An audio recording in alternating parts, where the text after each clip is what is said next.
एक पिता की इमोशनल हिंदी कहानी। यह स्टोरी शुरू होती है जब मैं घर से गुस्से में बड़बड़ाते हुए निकल आया था और बस स्टैंड की तरफ आगे बढ़ने लगा। मैं मन ही मन बड़बड़ा रहा था, पता नहीं कितने पैसे छुपा के रखे हैं, लेकिन मेरे लिए एक बाइक नहीं ले सकते। अब मैं यहाँ से चला जाऊंगा और तब तक वापस नहीं आऊंगा जब तक मैं खुद के पैसों से बाइक नहीं खरीद लेता। इतना सोच ही रहा था तभी मेरे पैर में मुझे कुछ चुभने का एहसास हुआ। नीचे देखा तो समझ आया कि जल्दबाजी में पापा के जूते पहन आया हूँ।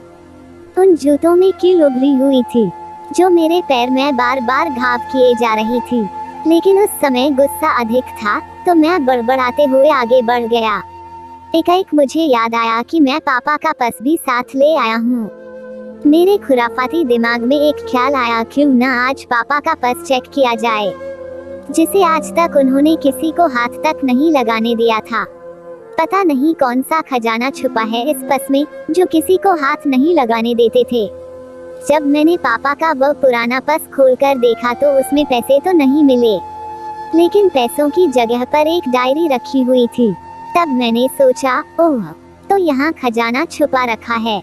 मैं समझ रहा था कि यहाँ पापा ने लिखा होगा कि किससे कितने पैसे लेने हैं और किसको कितने पैसे दिए हैं, लेकिन मैं गलत था। जब मैंने उस छोटी सी डायरी का पहला पेज खोलकर देखा तो वहाँ पर जो लिखा था वह थोड़ा सीरियस कर देने वाला था।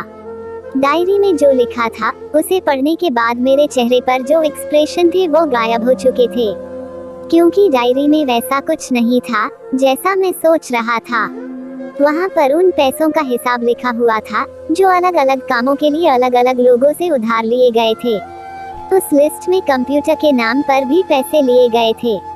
कुछ यूं लिखा था, 50,000 बेटे के कंप्यूटर के लिए। यह वही कंप्यूटर था जिसे मैं आज तक यूज कर रहा हूँ, लेकिन मुझे यह पता नहीं था उस कंप्यूटर को खरीदने के लिए पैसे कहाँ से आए थे। लेकिन आज पता चल रहा था।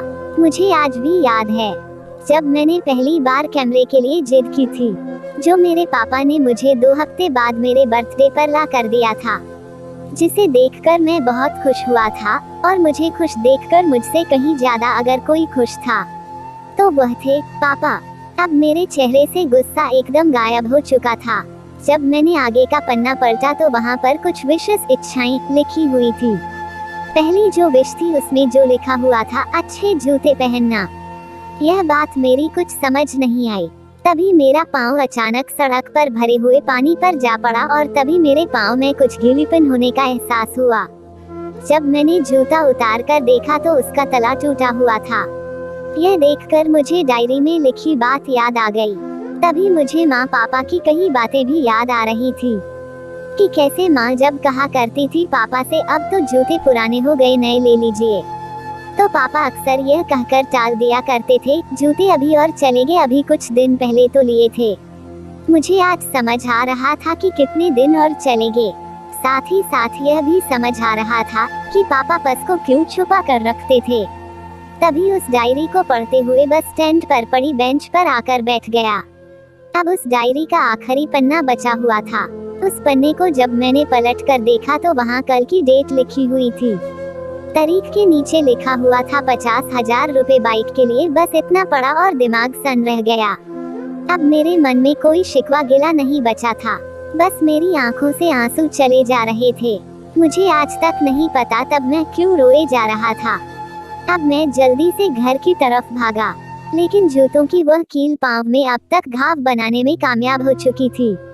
मैंने जूतों को रास्ते में ही निकाल कर फेंक दिया और भागते लड़खड़ाते हुए घर जा पहुंचा, लेकिन पापा घर पर नहीं थे। मैं समझ गया वह कहाँ थे।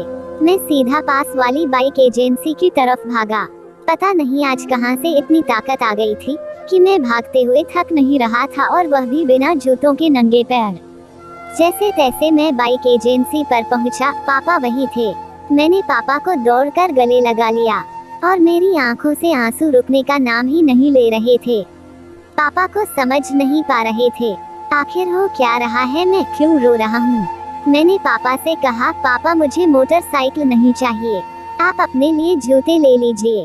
अब आज से मैं जो भी करूँगा अपनी मेहनत से अपने बलबूते पर पढ़कर करूँगा। दोस्तों, बस इतनी सी थी ये कहानी। More words, heart touching story in Hindi.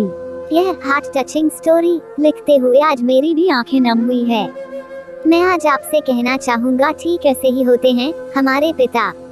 हम अक्सर देखते हैं कि हम अपनी माँ से हर बात शेयर करते हैं और माँ भी इसके बदले में हमें बहुत प्यार देती है। लेकिन एक शख्स ऐसा भी होता है जो हमें छुपकर प्यार करता है। वो होते हैं हमारे पिता। यह परिवार में एकमात्र ऐसा व्यक्ति होता है जो अपने बच्चों से उन्हें बिना जताए छिपकर प्यार करता है, खुद की इच्छाओं को मारकर बच्चों के लिए सपने देखता है और उनकी खुशी में ही खुश हो जाता है।